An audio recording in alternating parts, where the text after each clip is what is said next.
Pendant toute une matinée, les langues se sont déliées, que ce soit sur des problèmes généraux ou purement liés à leur lycée. Ces élus lycéens ont préparé d'arrache-pied leur rencontre avec le recteur dans le cadre du conseil académique de la vie lycéenne. On a un problème de local, c'est-à-dire que notre MDL qui veut être active, qui essaie d'être active, se retrouve freinée par un manque d'infrastructure. On ne s'identifie pas à un lieu, on essaye coûte que coûte d'avoir une salle dans notre lycée, mais il n'en est rien pour l'instant. Ce problème d'infrastructure demeure l'inquiétude phare des lycéens. Sans oublier le rapport à l'autre, comme le harcèlement ou l'homophobie, dont il aura été longuement question. Reste que tout n'est pas négatif malgré tout, à commencer par la sécurité ou encore le dialogue au sein des établissements, en très nette progression. Beaucoup plus rassuré car savoir que d'autres élèves de d'autres établissements viennent pour des raisons qui ne sont pas connues, c'est un petit peu insécurisant, on va dire. Donc là, ça s'est vraiment bien amélioré.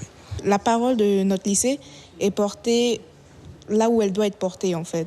Elle est entendue. Nous avons un proviseur qui est à l'écoute. On fait tout pour qu'il soit à l'écoute. On organise des événements pour que tout fonctionne, en fait, pour que ça aille dans le sens des élèves.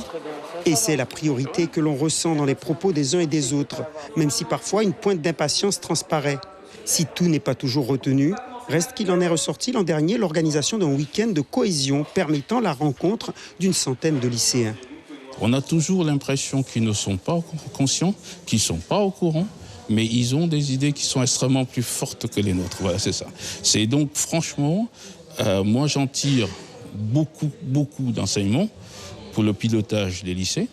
Ils ont une certaine maturité, ils ont une certaine forme de démocratie qui est parfois même meilleure que celle des adultes. Cette année pourrait être celle d'une nouvelle proposition portée par les Guyanais, la création d'un conseil outre-mer de la vie scolaire. Il est obligatoire, il est nécessaire car nous avons nos propres problèmes et nos propres spécificités, mais je pense que nous en avons en commun et il faudrait les faire remonter et voir ce qu'on peut faire justement pour les améliorer, notamment avec les réformes, Parcoursup et tout ce qui aura à venir. Si pour le moment, le recteur ne donne pas de réponse ferme, l'idée pourrait être adossée au congrès académique anti-Guyane. Suivez l'info sur Guyana Première, télé, radio et Internet.